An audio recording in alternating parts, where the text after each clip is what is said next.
Arnaud Froger, bonsoir. Bonsoir. Bienvenue sur le plateau du Journal Afrique. Vous êtes le responsable du bureau investigation de Reporters sans frontières, organisation de défense des médias et des journalistes. Hier, les informations annonçaient plusieurs arrestations, nous l'avons donné ici même. Et dans votre communiqué, qui est intitulé « Assassinat du journaliste Martinez Zogo au Cameroun », révélation sur un crime d'État, vous êtes plus précis sur l'identité des personnes, arrêtées. Est-ce que vous pouvez nous en dire plus? Qui sont-elles? Qui sont ces personnes qui ont été arrêtées? Alors il y a un fait qui est établi aujourd'hui selon les enquêteurs qui ont amassé un nombre considérable d'informations puisqu'une vingtaine de personnes ont été arrêtées. Il s'agit d'officiers.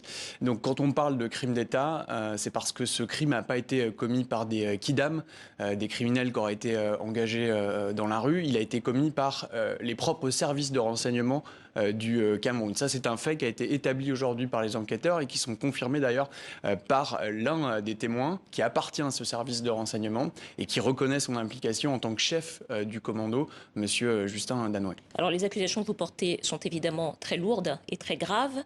Et vous dites avoir eu accès aux dépositions. C'est pour ça que vous affirmez qu'il s'agit d'un crime d'État? Alors, on a un point précis sur là où en est l'enquête.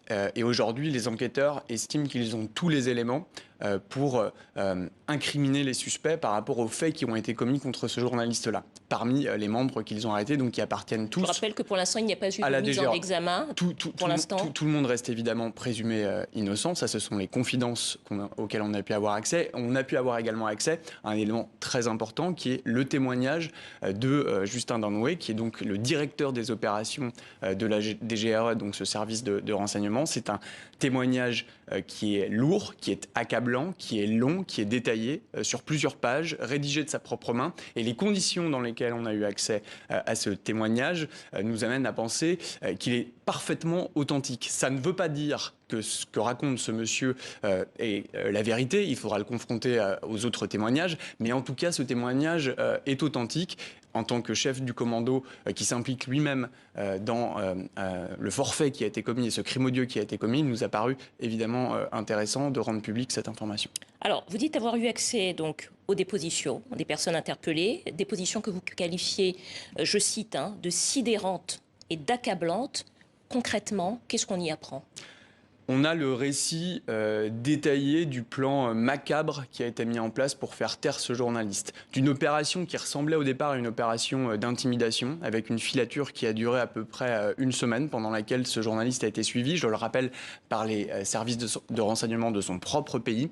On est arrivé jusqu'à cette journée du 17 janvier, où il a finalement été arrêté par un commando qui, semble-t-il, était dirigé par monsieur Danoué, c'est en tout cas ce qu'il affirme, avec des hommes qui ont été recrutés parmi les membres de la DGRE pour l'intimider, le passer à tabac et puis finalement le tuer puisqu'il n'en ressortira pas vivant. Son corps a été retrouvé quelques jours plus tard, mais il a bien été tué selon les informations à notre disposition dans cette fameuse nuit du 17 janvier. Alors, vous nous avez parlé à 2 reprises de Justin Danoué. Dans ce communiqué, vous revenez plusieurs fois sur 3 noms qui reviennent: Jean-Pierre Amougou Belinda, Léopold Maxime Eko et Laurent Esso. Est-ce que vous pouvez nous dire qui sont ces personnes et quel rôle, selon vos informations, est-ce qu'ils auraient pu avoir joué dans l'affaire de l'assassinat de ce journaliste? Depuis le tout départ de cette affaire, le nom de M.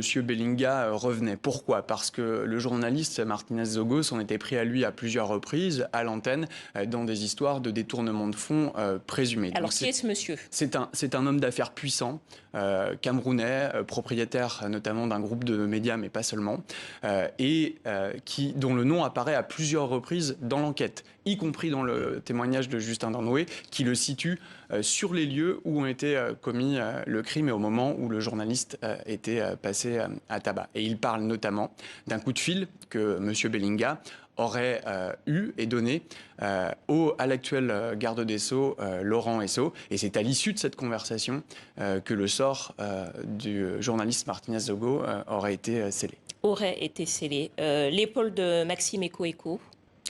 Monsieur Eko, c'est le patron des services de renseignement camerounais, de la DGRE, donc c'est le patron de ce service-là, service qui a été visiblement mandaté, comme le serait un groupe de tueurs à gages, pour régler son compte à Martinez Zogo. Lui, dans les informations qu'on avait jusqu'à aujourd'hui encore, semblait nier son implication directe, a dans un premier temps en tout cas tenu une ligne de défense qui visait à dire qu'il n'était pas au courant de ce projet mis en œuvre par son directeur des opérations. Il apparaît selon les enquêteurs, en tout cas qu'il semble avoir des éléments contre M.